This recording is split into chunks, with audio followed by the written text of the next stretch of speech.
Hello dear students, how are you doing? Welcome back to Pan Edutainment. This is teacher Jasper. This is Pan Edutainment. Are you ready to learn this special lesson? I am going to teach you a very wonderful lesson today. This is a very wonderful lesson. I am going to explain to you the difference between wedding and marriage, the difference between strangers and foreigners. After that, I will teach you the difference between climate and weather. Climate and weather. Do you know the difference between climate and weather? Do you know the difference between wedding and marriage? Do you know the difference between foreigners and strangers? If you don't know these differences, this is your right moment to listen to this lesson, to listen to teacher Jasper. Good. We are going to get started. We are going to see the differences among the words that I have already mentioned. Before starting our lesson, please let's have a look at porter, the word porter. Do you know the meaning of porter in English language? A porter is a person who carries luggage and other related things. That person is called a porter. Porter wamwita nk'umukarani, n'umuntu utwara imizigo n'ibindi bintu bijyanye byo kwikorera cyangwa gutwara bijyanye n'imizigo. Uwo tumwita porter mu Cyongereza. Ushaka kuvuga uti I am looking for a porter. Can you tell me how to get a porter? Ese wambwira uko nabona umukarani hano? A porter. Ushaka kuvuga uti he is a porter because he didn't have chance to go to school. Ubu ni umukarani kubera ko atabonye amahirwe yo kujya ku ishuri. So here we have the word a porter. So a lot of people who do this job are called porters. So the plural of this word is porters. Yes, one porter, umukarani umwe, niba ari benshi uzavuga porters. Oh, I see a lot of porters over there. Hariya hakurya ndahabona abakarani benshi. So we say porters, yari benshi. Do you get it?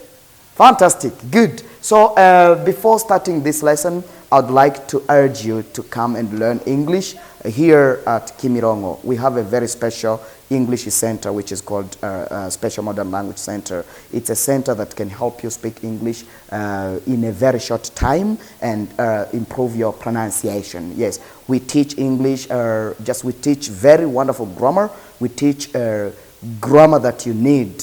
Yes, we teach English. We teach grammar that you need. We practice a lot. Dukora imyitozo myinshi. We give you grammar that you need, you deserve.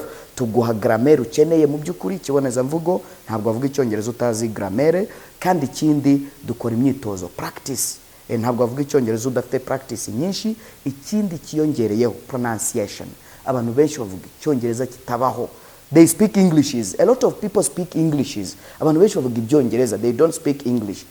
So if you choose Special Modern Language Center, you are going to speak English, standard English. Uraza kuvuga Icyongereza cyiza cyane. Tugurira ibitabo, buy our books. Ibitabo byiza cyane dufite. Kandi ikindi another thing that I can't forget, ikindi nta kwibagirwa, try to subscribe to our channel. Subscribinga ikindi jya kuri Zoom. Abanyeshuri bo kuri Zoom barageze kure cyane. Ubu basigaye bakaze cyane. Good. So we are going to get started with the difference between weather and climate. Tujye kubanza kureba ese weather na climate bitandukaniye he? Mu Kinyarwanda byose tubyita ikirere. Weather ni ikirere. Climate ikirere. Do you know the difference? Weather is short-term conditions of the atmosphere. Mu yandi magambo, weather yo tuyirebera mu gihe gito. Ni ikirere ariko dushaka kugaragaza ikirere uko kimeze aka kanya cyangwa se mu kanya kashize cyangwa se uyu munsi. Urumva ko ari igihe gito. Akanya kashize, recent time, today, uyu munsi, nubwo tuzakoresha weather. Weather ni ni short term conditions of the atmosphere. Mu yandi magambo tuyirebera muri short term condition. It's a short term condition of the atmosphere. So if I say the weather is cool today, ntabwo nzavuga ngo the weather was cool for the last 20 years ago. Ikirere cyari kimeze neza mu myaka 20 ishize. Ntabwo uzakoresha weather aho ngaho. Kubera ko yuvuze the weather is cool today. Bivuga ngo weather tuyirebera ku kirere kiri kubaka kanya. Uko kiri kugaragara kano kanya. How is the weather like there? Aho ngaho ikirere kimeze gute? How is the weather like in Rwanda? How is the weather in Qatar? How is the weather in Bujumbura? Hano tuba dushaka kumenya ikirere kimeze gute kano kanya tuvugana. Kiba tukirebera muri short term. Yes. So, but climate, this is the long-term manifestations of weather. Long-term manifestations of weather. Nicho twita climate. Noneho yo tureba climate tubirebera mu gihe kinini. Noneho ni ikirere ariko tukirebera mu gihe kinini. Urugero mu myaka 200 ishize ikirere cy'isi cyari kimeze neza. Ariko ubu ngubu cyangijwe na industrial revolution.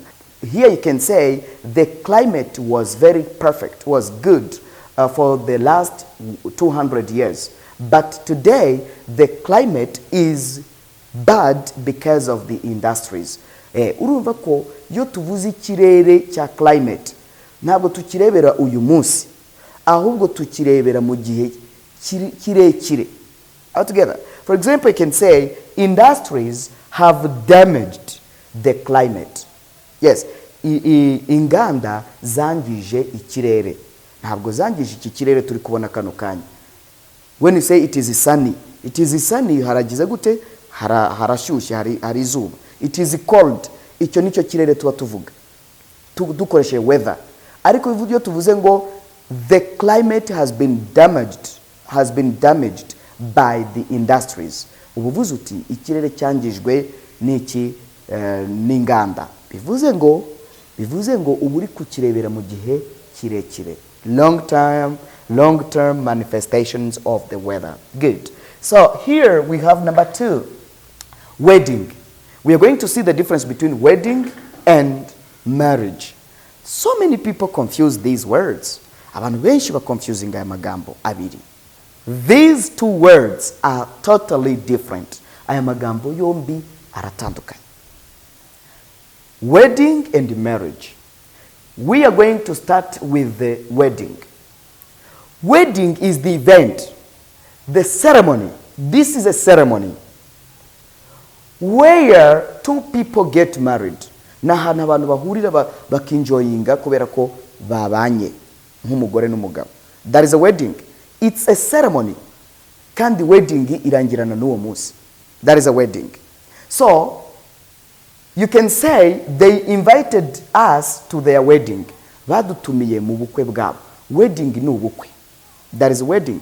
But marriage is the ongoing relationship between 2 people after the wedding. This is the ongoing relationship. Uyu ni umubano ukomeza between 2 people after wedding. Hagati y'abantu babiri nyuma yuko bakoze ubukwe. Nyuma yuko babanye. This is the ongoing. Gukora ubukwe ubanza bitabaho. Gukora ubukwe cyangwa kubana bashakanye. Yes. Good. This is the ongoing relationship between 2 people after wedding. Niyo twita marriage. Muri make marriage ni urugo. Urugo mu Kinyarwanda. Ariko wedding niki ni ubukwe. You should know the difference. Ruvango, after wedding we are in marriage. Are we together? Then when we are in wedding ceremony, yo turi muri wedding ceremony, marriage ibitaratangira. Ahubwo marriage iza nyuma after wedding. Tugiye mu rugo noneho tugiye kubana nk'umugore n'umugabo. Good. Ushobora kuvuga uti how is your marriage after wedding? Uvuze uti urugo rwawe rumeze gute? Marriage, How is your marriage after wedding? Please don't say married here. Please, cameraman now dufashe rwose. hano tuharebe neza. There are people who say married. Married. I was married to. I was married to that.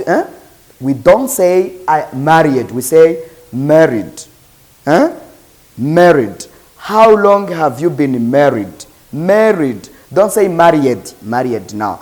Then here we don't pronounce it as a marriage. No. We say marriage. Marriage.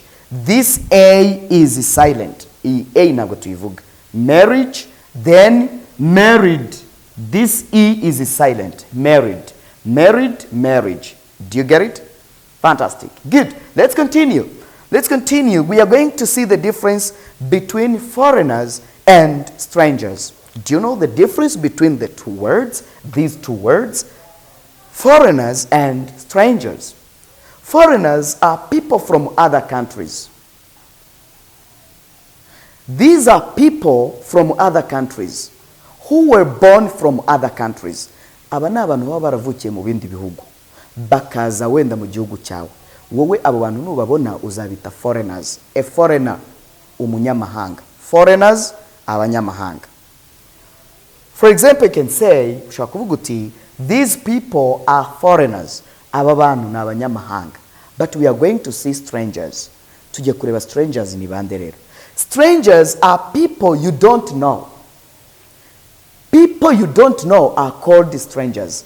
Abantu utazi, umuntu utazi na gato ubonye bwa mbere. A person that you have seen at your first time. A person you don't know is called a stranger. Umuntu utaruzi. Muri quartier ushobora kubona abantu batuye ahantu utarubazi bamaze iminsi ibyumweru bibiri utabazi. Uzavuga uti, oh, these people are strangers. Are you together? These people are strangers.